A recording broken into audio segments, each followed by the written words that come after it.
Bradesco. Entre nós, você vem primeiro. Boa noite. Boa noite. 32 pessoas foram presas em São Paulo, suspeitas de aplicar diferentes fraudes digitais em várias regiões do país. Uma delas era a dos falsos leilões. De acordo com a polícia, as vítimas tiveram um prejuízo de mais de 12 milhões de reais. Ainda era madrugada quando os policiais civis de São Paulo e do Pará seguiram para endereços da capital paulista e da região metropolitana. Desde terça-feira, foram cumpridos 103 mandados de busca e apreensão em 12 municípios do estado. 32 pessoas foram presas, 15 só na capital.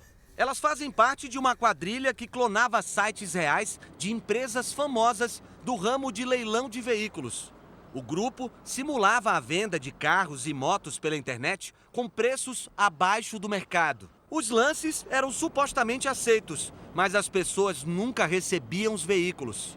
O site é praticamente um espelho do site original, o que dificulta, assim, até para nós policiais identificarmos as fraudes, né? Além do golpe do falso leilão, os suspeitos aplicavam outros tipos de fraudes digitais. O criminoso se passa como intermediário de compra e venda de veículo, como também eles invadem redes sociais, se passando pela pessoa pedindo uma ajuda financeira. A investigação aponta que a quadrilha agia há mais de um ano, principalmente no estado do Pará. Segundo a polícia, as vítimas são desde pequenos comerciantes a grandes empresários. O prejuízo estimado é de mais de 12 milhões de reais. Celulares, computadores e outros equipamentos eletrônicos foram apreendidos e devem ajudar a identificar outros integrantes da quadrilha. O delegado diz que as quadrilhas estão se especializando cada vez mais em aplicar o golpe do leilão de carros e alerta para alguns cuidados. Evitar passar os dados, passar informações pessoais, verificar a veracidade daquele site, se é um site fidedigno mesmo. Tem meios de você procurar saber essas informações na própria internet. Veja agora outros destaques do dia. Polícia Federal indicia ex-presidente Jair Bolsonaro no caso das joias. Operação sobre supostas fraudes em cartões de vacina faz busca e apreensão na casa de ex-prefeito de Duque de Caxias, na Baixada Fluminense. Laudo revela que cão que morreu durante voo teve falha cardíaca provocada pela elevação da temperatura. Haddad fala em cortes de despesas e dólar cai pelo segundo dia. No Reino Unido, o Partido Trabalhista deve conquistar maioria no parlamento e indicar primeiro-ministro.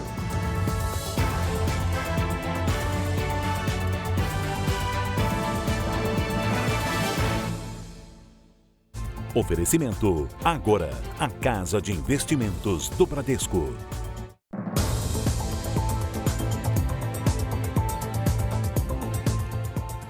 Foi divulgado hoje o laudo que apontou a causa da morte do cachorro Joca.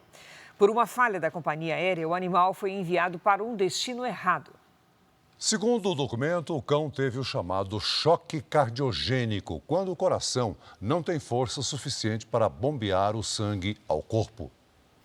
Pouco mais de 2 meses depois da morte de Joca, o laudo da Faculdade de Medicina Veterinária da USP constatou que o animal morreu por um choque cardiogênico, quando o coração para de bombear sangue adequadamente. No caso do Joca, foram encontradas alterações cardíacas, entre elas o aumento do tamanho do coração. O que a gente explica para os tutores é como se fosse um elástico. Se você estica muitas vezes esse elástico, ele acaba perdendo aquela capacidade de retornar ao tamanho original dele. E aí ele fica flácido, né? E isso compromete a capacidade de contração do coração. A veterinária especializada em cardiologia avalia que altas temperaturas e a desidratação podem afetar animais que apresentam essa condição. Joca tinha 5 anos. Segundo o tutor, o cão foi avaliado por um veterinário que autorizou a viagem. Ele nunca apresentou nenhum sintoma de doença. Ele passou por toda a análise do meu veterinário para atestar que ele podia fazer esse voo até Sinop. E assim foi atestado. No dia 22 de abril, João partiu do Aeroporto Internacional de São Paulo, em Guarulhos, com destino à cidade de Sinop, em Mato Grosso. Mas o cão foi embarcado para Fortaleza, no Ceará. O tutor foi orientado pela companhia a retornar a São Paulo. Joca também viajaria de volta. Foram quase 12 horas separados. Imagens mostram que, enquanto esperava para retornar a São Paulo, o cachorro ficou preso e exposto ao sol. Novas fotos mostraram que a caixa de transporte estava solta dentro do avião. A Gol não se manifestou sobre o resultado do laudo. O transporte de animais em voos domésticos no porão da aeronave segue suspenso. A ANAC informou que, depois de encerrar uma consulta pública, avalia quais diretrizes deverão ser seguidas pelas companhias aéreas no país. Integrantes do governo e especialistas irão sugerir normas de segurança e de conforto para o transporte de animais de estimação. Eu precisei perder o Joca para que isso fosse o start de alguma coisa maior. E eu vou honrar muito o nome dele para que isso aconteça. Uma fábrica clandestina de munição foi fechada no Rio de Janeiro. A polícia suspeita que os cartuchos produzidos no local eram entregues a traficantes da maior facção criminosa do estado. A fábrica funcionava em um pequeno galpão na zona norte do Rio. Os agentes encontraram pólvora e munições de diversos calibres, inclusive para fuzil.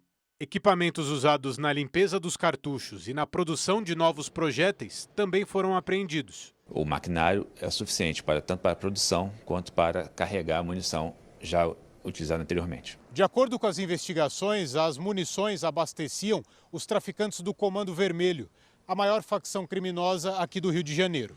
O material seria usado em confrontos com grupos rivais pela disputa de territórios. Carlos Renato Freitas, de 33 anos, foi preso em flagrante e vai responder por posse irregular de munição de uso restrito. Na delegacia, ele preferiu ficar em silêncio. Os policiais investigam ainda se armas também estariam sendo montadas no galpão. A informação inicial é de que seria uma fábrica clandestina de armas e munições. A influenciadora que morreu depois de fazer um procedimento para aumentar os glúteos foi enterrada hoje no Distrito Federal. A dona da clínica que fez a aplicação está presa. Ela se apresentava como biomédica, mas não tinha curso superior.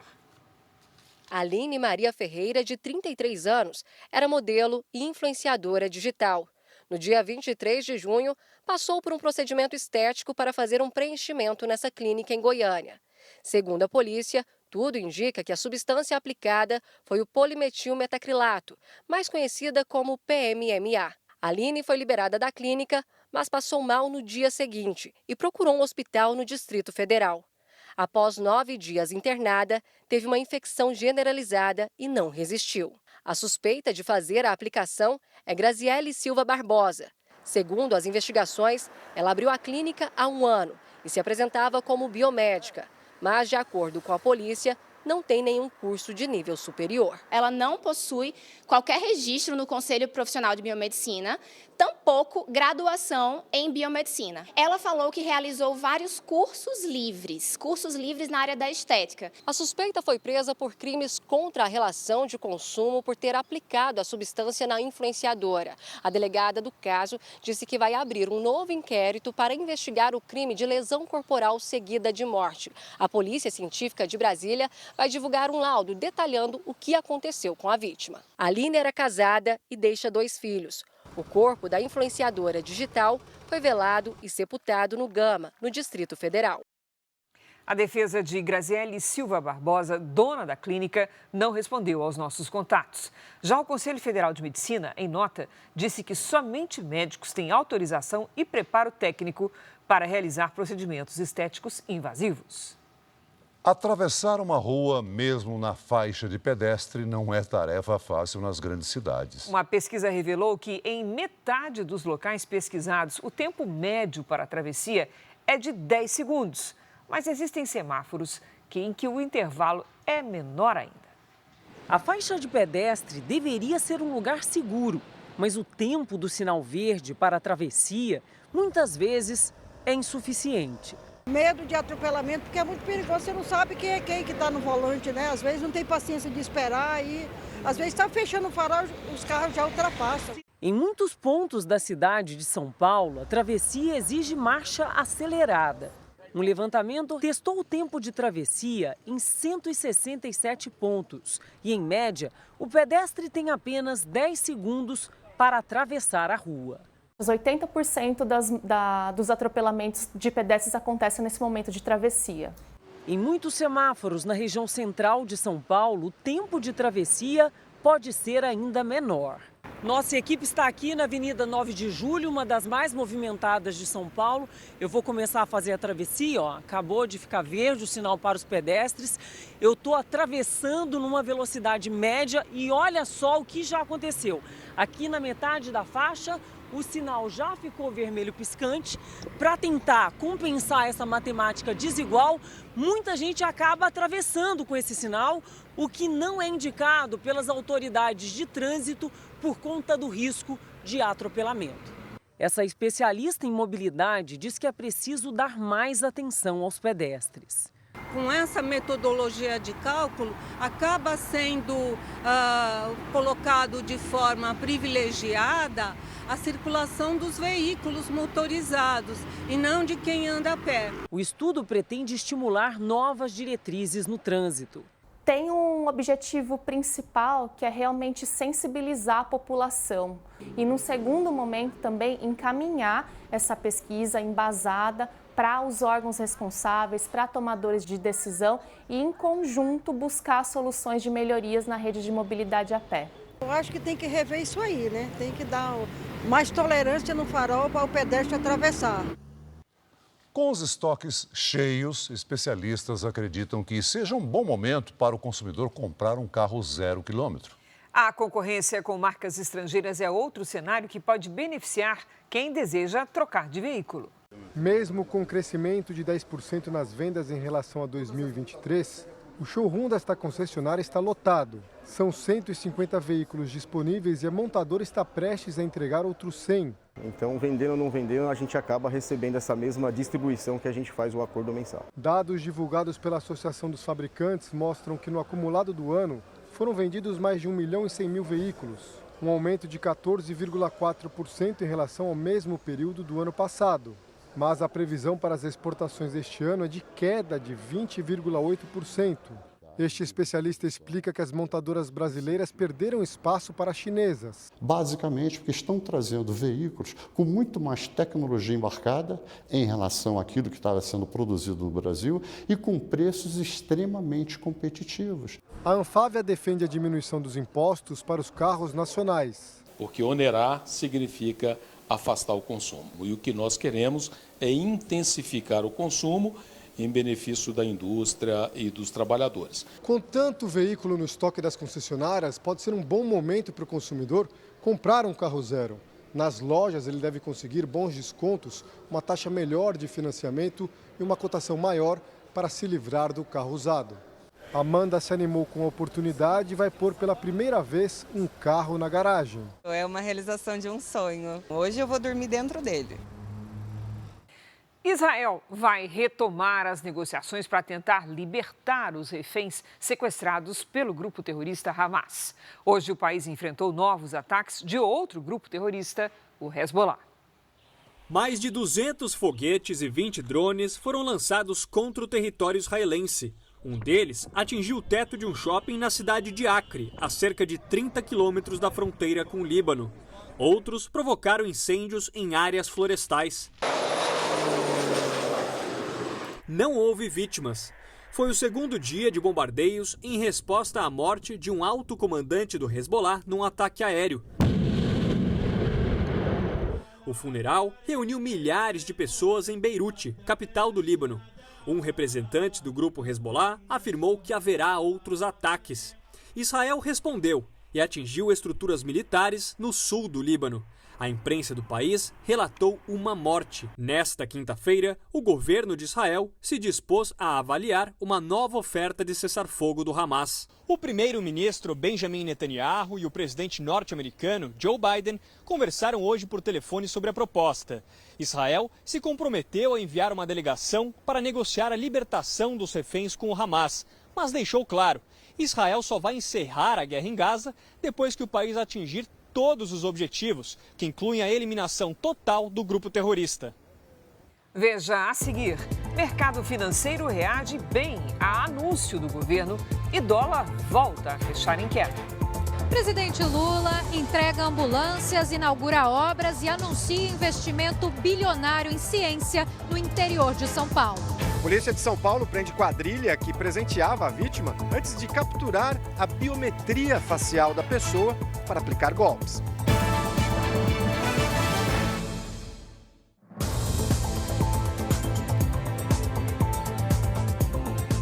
O presidente Lula fez hoje o lançamento da pedra fundamental de um superlaboratório em Campinas, no interior de São Paulo. Lula também entregou 280 novas ambulâncias para renovar a frota do SAMU no país.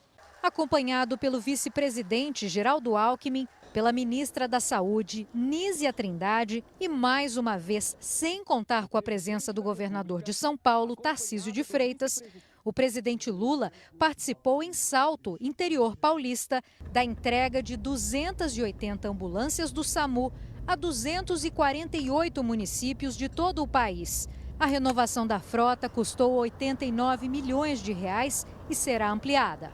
A gente tem mais 1.780 ambulâncias para fazer.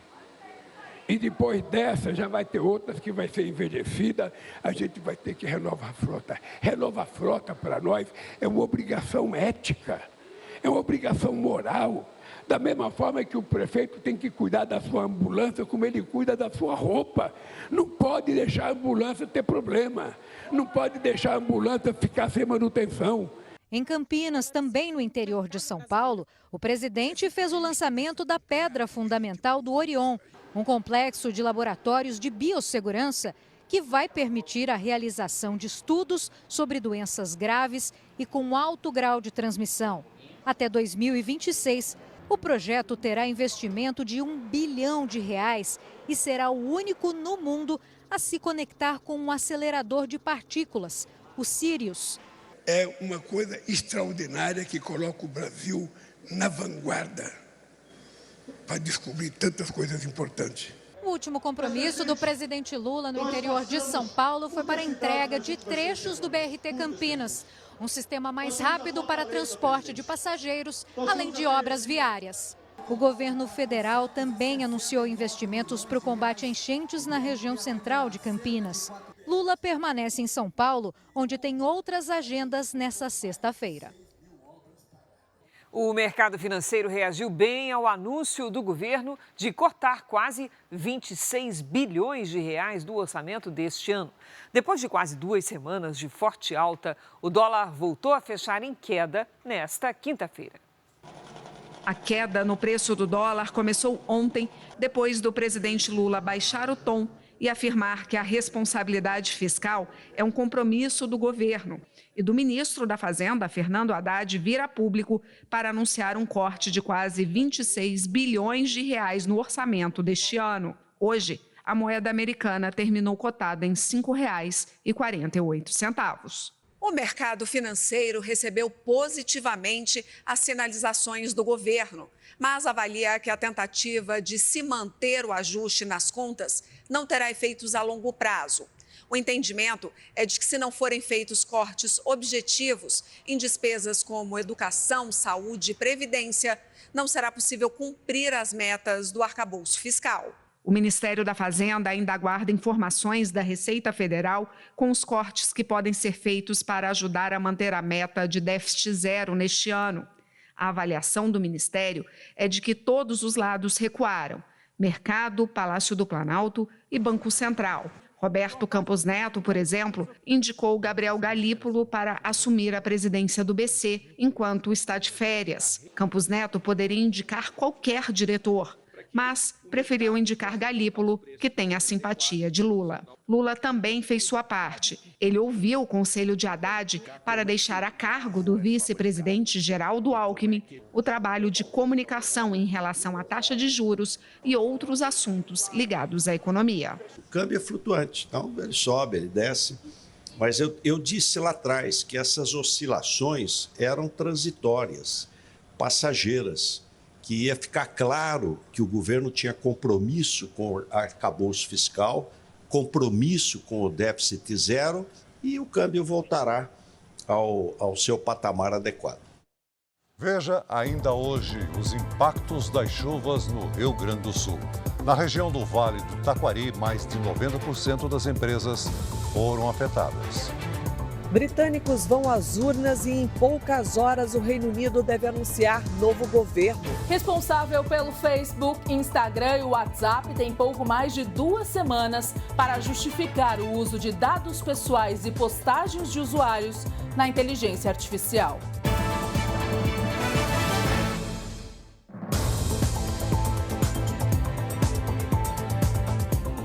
Uma quadrilha que usava presentes para atrair vítimas para fraudes financeiras foi presa em São Paulo. Os criminosos tiravam fotos das pessoas para burlar o sistema de biometria e conseguir financiamentos de carros de luxo. O carro para na frente de uma casa. O motorista, que já havia feito contato por telefone, desce, toca a campainha, volta até o veículo, pega um presente e deixa com a moradora. Para comprovar que o brinde, um perfume, foi entregue, ele pede para tirar uma foto do rosto da mulher e do documento de identidade dela. Em seguida, segundo a polícia, essas imagens são transmitidas a um outro criminoso que já tem os dados da pessoa e realiza o financiamento de um carro em nome dela. As fotos são usadas para validar a biometria da vítima. Hoje, David e Richard Broco, pai e filho, foram presos na capital paulista. Eles já estavam com as prisões temporárias decretadas pela Justiça. O delegado explica que é o pai quem aparece nas gravações. A gente tem certeza que o pai é um dos entregadores. A gente tem a imagem dele fazendo as entregas e uma das vítimas o reconheceu como sendo um dos entregadores. O advogado dos suspeitos nega. A defesa entende que são inocentes e vamos reverter essa situação dessa prisão temporária dos mesmos. Um terceiro suspeito também está com a prisão temporária decretada, mas não foi encontrado. Ele é dono de uma loja de automóveis e seria o responsável por intermediar os financiamentos com os bancos e distribuir o dinheiro para a quadrilha. 4 veículos foram apreendidos, 2 deles de luxo, além de cartões de banco, celulares e computadores que serão periciados. A polícia estima que só essa quadrilha gerou cerca de 10 milhões de reais em prejuízos. E essa mesma estratégia de capturar a biometria da vítima tem sido utilizada por outros criminosos em diferentes fraudes. No mês passado, também em São Paulo, a polícia prendeu outra quadrilha que entregava presentes como chocolates finos e pegava fotos das vítimas para burlar a biometria facial e acessar as contas bancárias. O delegado alerta que é preciso prestar atenção ao aceitar encomendas. Então, não aceitar nenhum tipo desses presentes que aparecem do nada, sem saber a origem, sem saber quem mandou esse presente, sem você ter pedido nada ou feito nenhum cadastro na loja, nem nada. A Polícia Federal indiciou o ex-presidente Jair Bolsonaro no inquérito que investiga a suposta venda ilegal de joias dadas de presente por autoridades da Arábia Saudita. Vamos a Brasília com Luiz Fara Monteiro, que traz os detalhes. Olá, Fara, boa noite. Oi, Cris, boa noite a você, ao Celso e a todos que acompanham o Jornal da Record. A Polícia Federal acredita ter provas robustas para incriminar Jair Bolsonaro e ex-assessores. O repórter Clébio Cavagnoli tem os detalhes ao vivo. Clébio, boa noite. Olá, Fara, boa noite a você e a todos. O ex-presidente Jair Bolsonaro foi indiciado por peculato, que é a apropriação de bens públicos, também associação criminosa e lavagem de dinheiro pela suposta negociação de joias dadas de presente pela Arábia Saudita ao governo brasileiro enquanto ele era presidente. As joias pertenciam ao Estado e não poderiam ter sido negociadas, segundo a PF. Outras 11 pessoas também foram indiciadas, entre elas o ex-ajudante de ordens da presidência, Mauro Cid, o ex-ministro de Minas e Energia, Bento Albuquerque, e os advogados de Bolsonaro, Frederico Wassef e Fábio Weingarten. O relatório final foi enviado ao ministro do Supremo Tribunal Federal, Alexandre de Moraes, relator do caso. Moraes deverá encaminhar o caso à Procuradoria-Geral da República, que vai decidir se apresenta ou não a denúncia. Fábio Van Garten disse que vai recorrer a todas as instâncias da Justiça para conter o abuso de poder. Frederico Wassef disse que não teve acesso ao relatório final da Polícia Federal. Já a defesa de Mauro Cid afirmou que o indiciamento é só mais uma fase das investigações. O ex-ministro de Minas e Energia, Bento Albuquerque, e o ex-presidente Bolsonaro ainda não se manifestaram. Fara. Obrigado pelas informações, Clébio. A Polícia Federal apreendeu cerca de R$200 mil na casa do ex-prefeito de Duque de Caxias, Washington Reis. Foi na segunda fase da operação que apura supostas fraudes em cartões de vacinação contra a Covid. O esquema teria beneficiado o então presidente Jair Bolsonaro e a filha dele, além de assessores da Presidência da República. O ex-presidente nega qualquer irregularidade. Policiais cumpriram mandados de busca e apreensão em endereços de agentes públicos vinculados à Prefeitura de Duque de Caxias, na Baixada Fluminense, onde teriam sido feitas as inserções de dados falsos de vacinação no sistema do Ministério da Saúde. Um dos alvos foi o então prefeito do município, Washington Reis. Na casa dele foram apreendidos celulares, pendrives, documentos e o equivalente a R$200 mil em notas de dólar, euro e real. O ex-prefeito e atual secretário estadual de Transportes do Rio de Janeiro nega envolvimento no caso.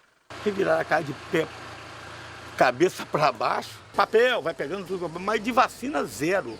O que estava no mandado de busca, zero. Outro alvo foi a então responsável pelo programa de imunização do município e atual secretária municipal de saúde de Duque de Caxias, Célia Serrano. Em nota, a prefeitura informou que Célia, mesmo sem ter sido indiciada ou denunciada por qualquer crime, colaborou com a investigação. Esta foi a segunda etapa da operação que investiga a suposta fraude em comprovantes de vacinação contra a Covid-19, que teria beneficiado o ex-presidente Jair Bolsonaro e a filha dele, além de ex-assessores da presidência. Os mandados de busca e apreensão foram autorizados pelo Supremo Tribunal Federal, que em abril já havia determinado que a Polícia Federal reunisse mais elementos sobre o caso. Foi um pedido da Procuradoria-Geral da República para apurar se algum certificado de vacinação foi apresentado por Jair Bolsonaro para entrar nos Estados Unidos às vésperas do fim do mandato. Em maio do ano passado, os agentes já tinham apreendido o celular e documentos do ex-presidente. Durante a operação, a Polícia Federal também prendeu o ex-ajudante de ordens de Bolsonaro, Mauro Cid, e outras 5 pessoas. Jair Bolsonaro sempre negou as acusações. No Congresso, deputados apresentaram hoje o texto preliminar da regulamentação da reforma tributária. Ajustes ainda devem ser feitos pelas bancadas. O desejo dos parlamentares é que o texto seja votado na Câmara e no Senado até o final da semana que vem, quando começa o recesso parlamentar. O texto apresentado pelo Grupo de Trabalho da Reforma Tributária incluiu no chamado Imposto do Pecado as apostas esportivas e carros de todos os tipos, até os elétricos. O imposto seletivo é cobrado em produtos que fazem mal à saúde ou ao meio ambiente.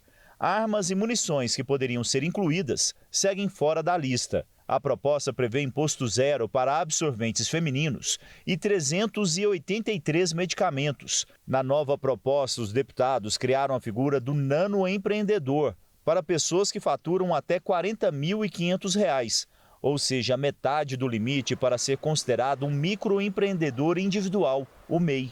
Nós queremos trazer para a formalidade milhares de pessoas que vão se beneficiar desse sistema e não vão pagar tributos acima disso. Grande ponto de discussão nos últimos dias, as carnes não foram incluídas na cesta básica com imposto zero.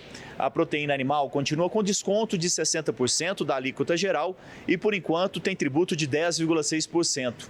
A avaliação é de que zerar o imposto da carne elevaria muito a carga tributária dos impostos sobre o consumo, que no momento está em torno de 26,5%.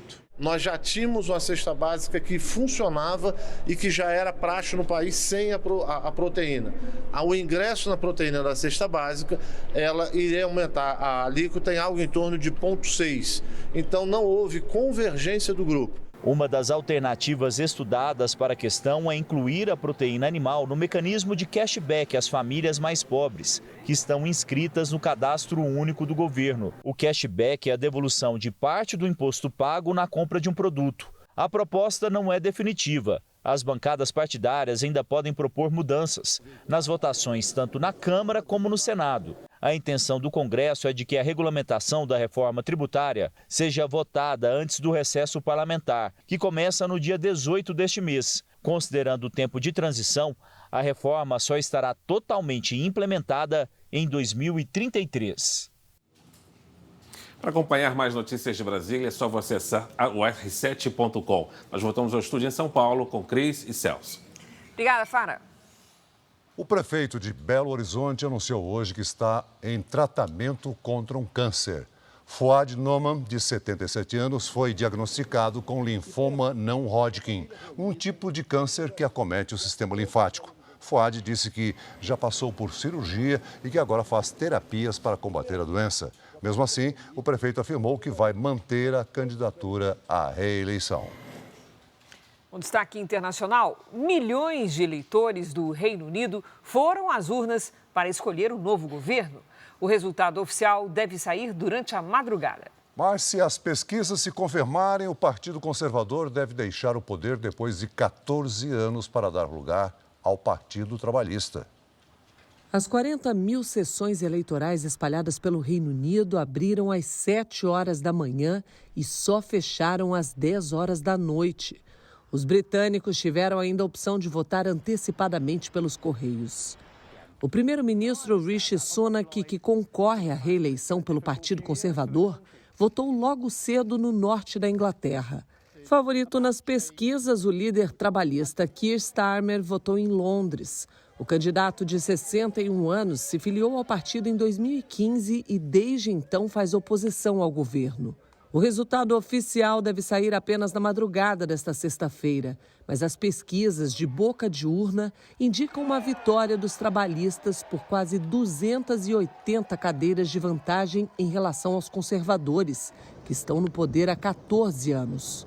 O Reino Unido é dividido em 650 distritos. O deputado mais votado em cada um deles irá ocupar um assento aqui no Parlamento Britânico. O partido que tiver maioria na Câmara, considerando o apoio de outras siglas, forma o governo. E o líder já assume amanhã o cargo de primeiro-ministro. A expectativa é que nesta sexta-feira, logo após a nomeação, o novo premier se reúna com o rei Charles III no Palácio de Buckingham e, em seguida, vá para a sede do governo em Downing Street. Veja a seguir o trabalho da Força Tarefa que há mais de um mês combate os incêndios no Pantanal. Depois de 6 meses, caso Davi segue sem respostas no Rio de Janeiro.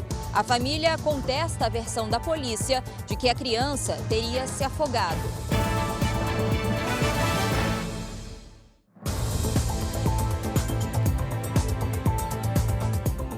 No Rio de Janeiro, uma família aguarda há 6 meses por uma resposta. Onde está Davi, que desapareceu enquanto brincava numa praia? Os pais contestam a versão da polícia de que o menino teria se afogado. Há exatos 6 meses, Marise cobra uma resposta sobre o desaparecimento do filho Edson Davi, de 7 anos. O menino sumiu quando estava em companhia do pai, que trabalhava em uma barraca de praia na Barra da Tijuca, no Rio. O grupamento marítimo fez buscas na região, mas nada foi encontrado. A mãe contesta a versão da polícia de que a criança teria se afogado. Meu filho não entrava na água. Meu filho tinha medo da água. E depois as próprias testemunhas que estavam no dia deixou claro para mim, a gente não viu afogamento nenhum. A família contratou um detetive particular. Foram feitas buscas durante 32 dias. E não há corpo. Então, a possibilidade de afogamento, ela se torna extremamente irrisória, praticamente nula. Um levantamento do Instituto de Segurança Pública mostra que, em média, 16 pessoas desapareceram por dia no estado do Rio de Janeiro. Só nos 5 primeiros meses do ano foram mais de 2.500 casos. As últimas imagens de Davi mostraram um menino brincando com uma bola na areia, junto com uma família argentina, que, na época, afirmou ter deixado a praia sem a criança. A Delegacia de Descobertas de Paradeiros diz que a investigação ainda está em andamento. Vamos descobrir com seriedade, uma investigação digna, com respeito, com clareza, o que aconteceu com meu filho.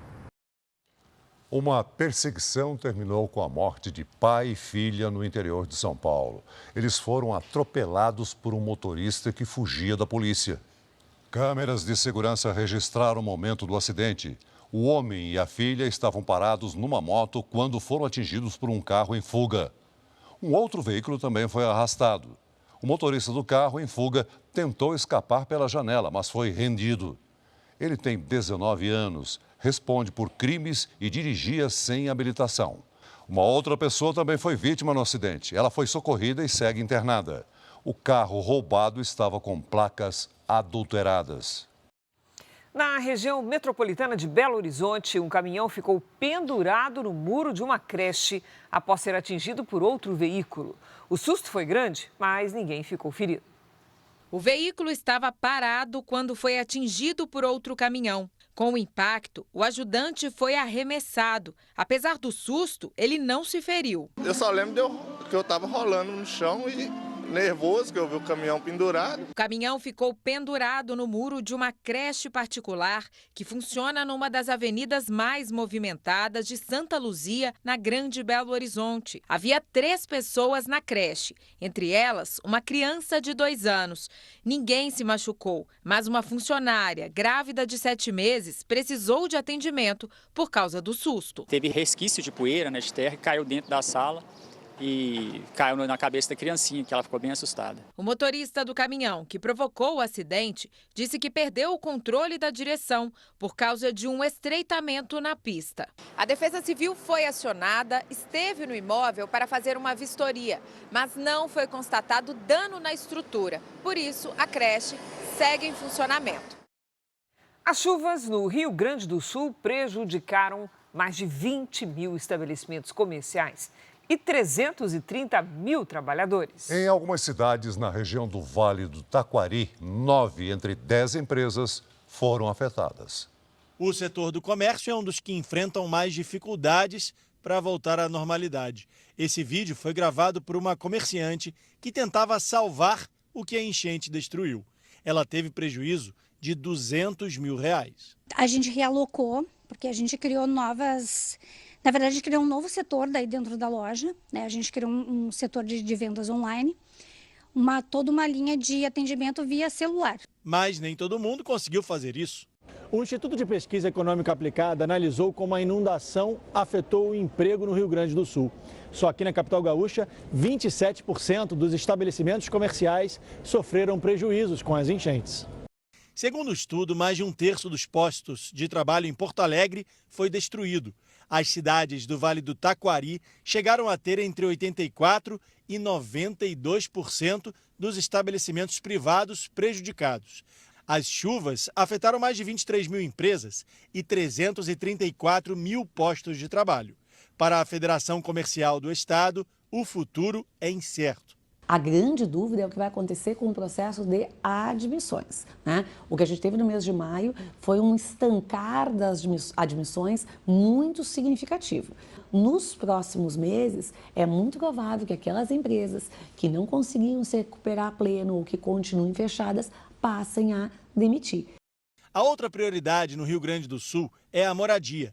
Canoas, na região metropolitana de Porto Alegre, inaugurou a primeira cidade provisória com capacidade para receber 630 desabrigados. 172 famílias já foram selecionadas e já devem começar a ocupar as casas. O ministro Paulo Pimenta se reuniu com prefeitos e disse que uma nova linha de financiamento para famílias cadastradas no programa Minha Casa Minha Vida Reconstrução deve ser anunciada. A família que tem um imóvel de R$300 mil ela teria que dar uma entrada de 30 mil, de 40 mil, e muitas vezes ela não tem. Então, nós queremos criar um programa de subsídio onde nós daríamos o valor da entrada. E o financiamento, né, permitiria que a família subisse só as prestações. E depois de 2 meses fechado, o estádio Beira-Rio vai reabrir no domingo para o jogo entre Internacional e Vasco pelo Campeonato Brasileiro. Vai ter segurança, vai ter conforto para o nosso torcedor. Vai faltar um detalhe ou outro de mobília, não vai interferir em nada na partida.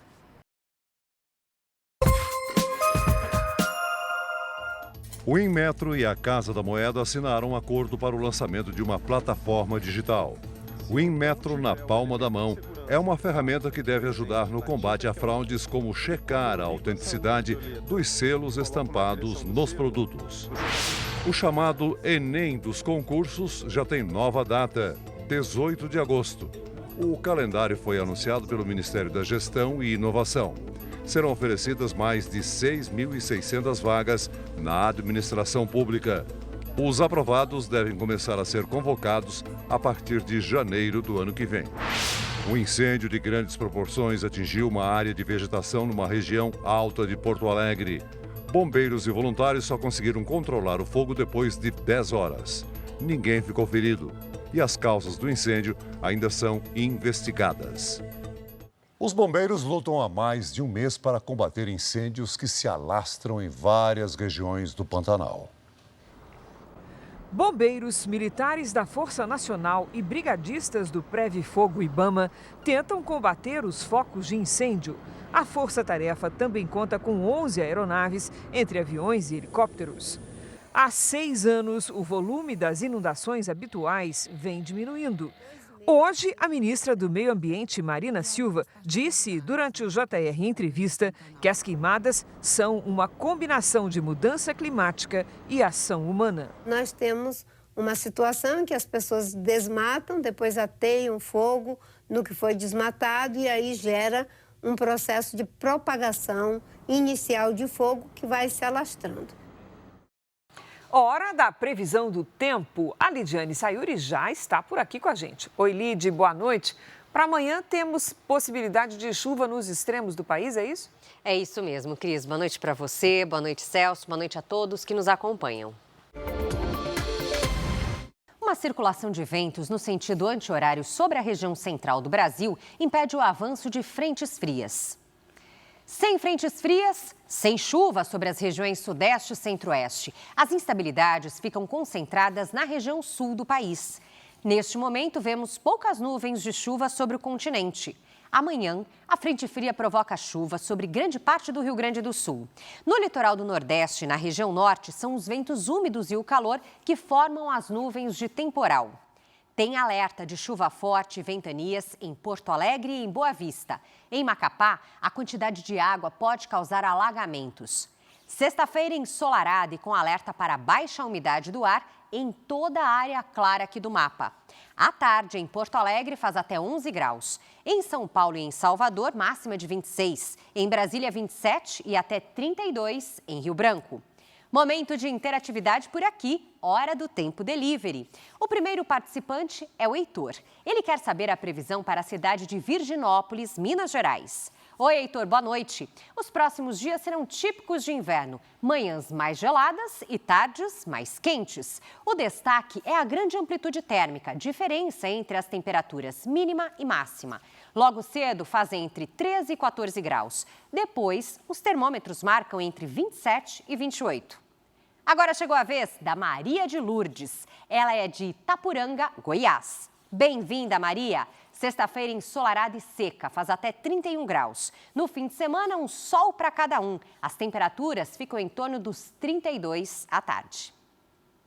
Participe do nosso Tempo Delivery. Basta postar uma mensagem com o nome da cidade e a hashtag você no JR. Cris, Celso, eu volto com vocês. Obrigada, Lidy. Especialistas entendem que a Meta, controladora do Facebook e do Instagram, cometeu infrações às regras de proteção de dados e de direitos do consumidor ao coletar dados de usuários para treinar ferramentas de inteligência artificial. A empresa foi intimada pelo Conselho Administrativo de Defesa Econômica a prestar explicações.